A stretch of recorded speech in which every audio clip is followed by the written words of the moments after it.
감사합니다. 이렇게 불러주셔서 감사합니다. 제가 며칠 정도 전에 한번 KBS의 무슨 100분 토론 같은 토론 프로그램에 나간 적이 있어요.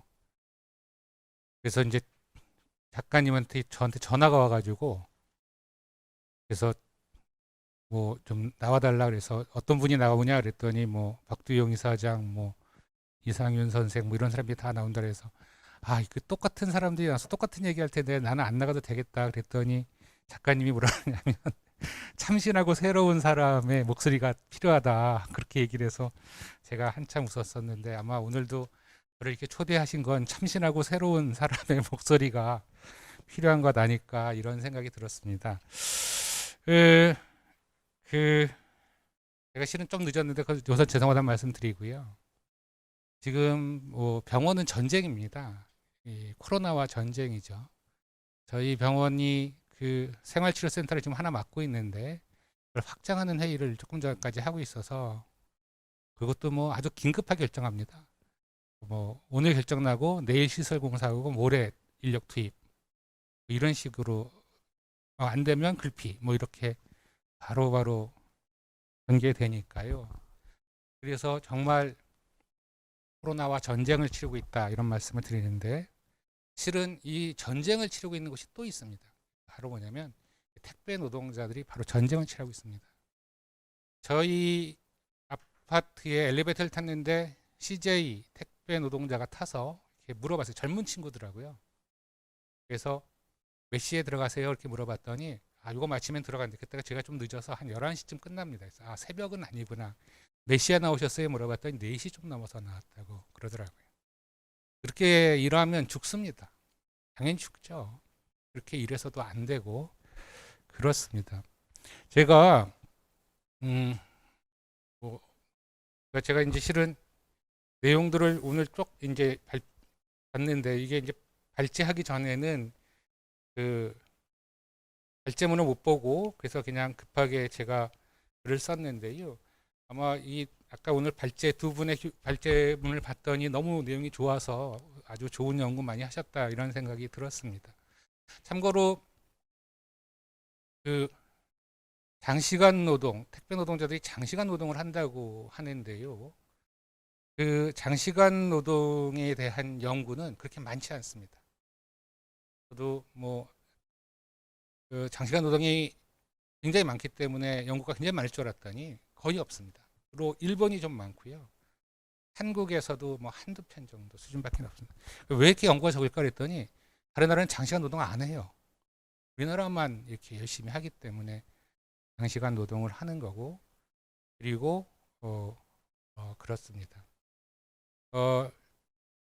그래서 제가 그 최근에 어떤 한 논문을 보면 그 장시간 노동 더하기 뭐 교대 노동 하여튼간 이런 긴 노동을 하는 노동자들의 건강 상태를 연구한 연구가 있어서 그걸 잠깐 소개시켜 드리고 말씀을 드리려고 합니다.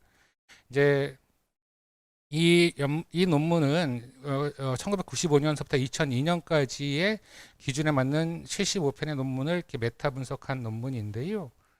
그 논문을 크게 이제 세 가지 정도 형태로 이렇게 나눌 수가 있다고 합니다.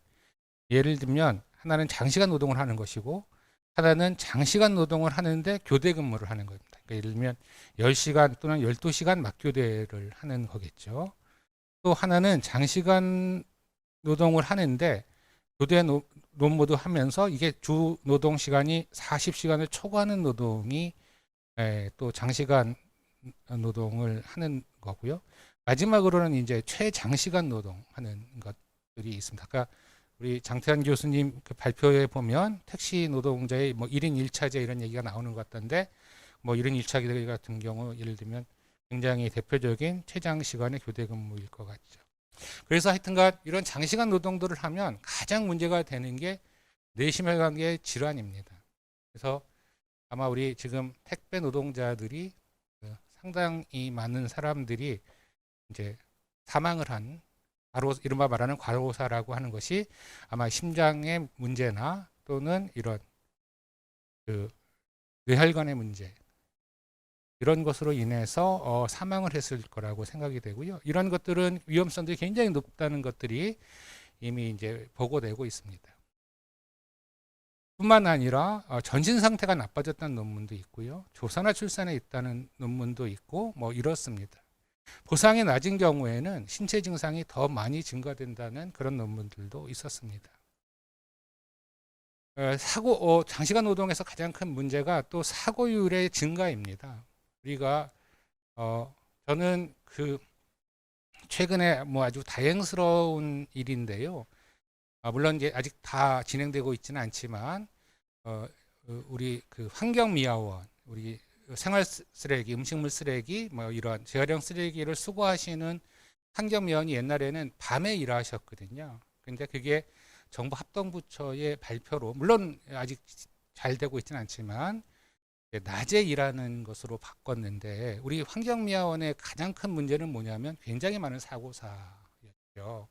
근데 그 사고사가 물론 교통사고, 차량 사고도 있겠지만 이 야간 노동으로 인한 장시간의 야간 노동으로 인한 사고율 또한 굉장히 많이 증가된다 이런 거고요.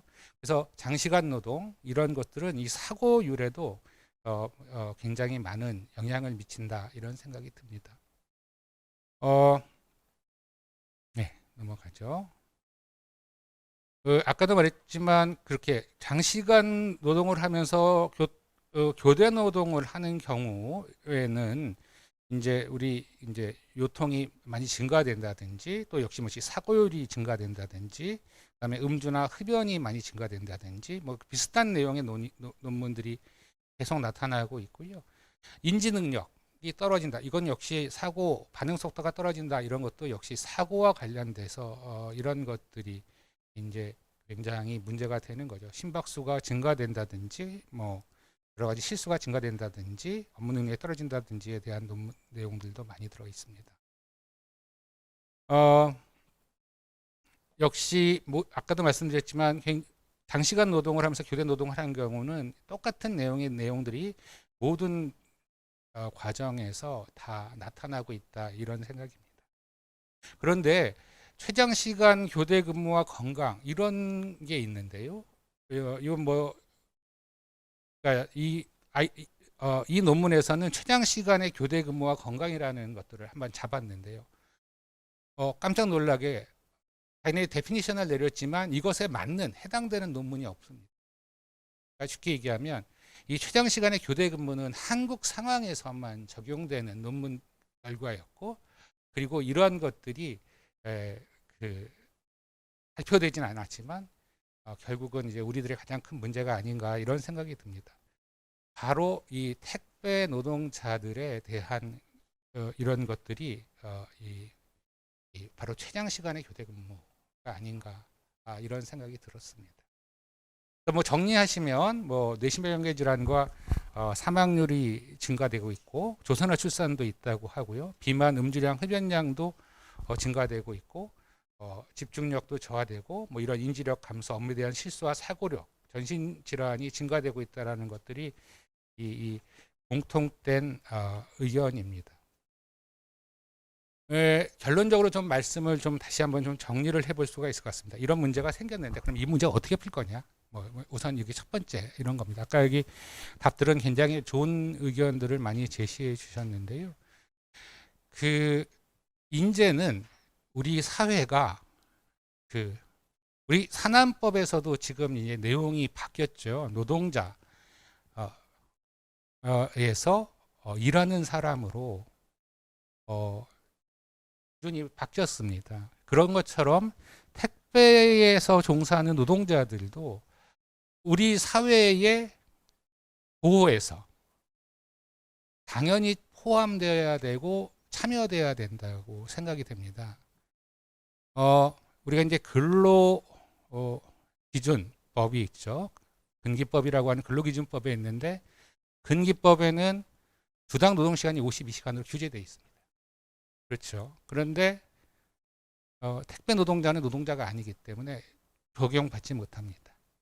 그런데 이게 적용이 돼야 된다는 거죠. 택배 노동자는 왜 적용이 안 되냐. 똑같이 노동을 하는 사람이고 똑같이 그렇게 오래 일하면 건강에 안 좋은 사람인데 일반 임금을 받는 노동자와 다르게 무슨 특별한 보약이라도 먹는 줄 아느냐, 뭐 이렇게 생각을 할 수 있을 것 같습니다. 그래서 이제 범위와 영역들을 좀 넓혀야 된다. 역시 이 택배 노동자들 역시 노동하는 사람으로서 여러 가지의 법률적인 적용들이 받아지고 규제가 돼야 될 거다. 이런 말씀을 우선 첫 번째로 드리고 싶습니다. 두 번째로는 아까 우리 권덕희 노무사님께서도 말씀하셨는데 산업안전보건법의 문제를 얘기하셨습니다. 그래서 이 택배 노동자는 결국 누가 이 사람들 관리할 거냐, 이 사람들의 위험을 줄여줄 의무는 누구한테 있느냐, 이런 것들이 만들어져야 될 것 같습니다.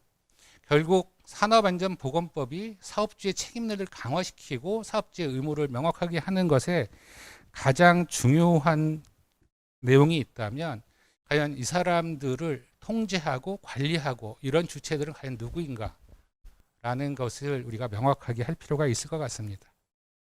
네. 뭐 그런 부분들이 있을 것 같고요. 기본적으로 적용되고 있는 노동자들의 기본적인 그러한 여러 가지의 것들이 바로 우리 이른바 말하는 택배 노동자로 불리우는 이런 노동자들에게 똑같이 적용돼야 된다. 그리고 그런 적용들을 강화시키고 발전해 나가야 된다는 것들이 필요하다. 이런 생각이 들었고요. 예, 이상으로 제 발표 마치겠습니다. 감사합니다.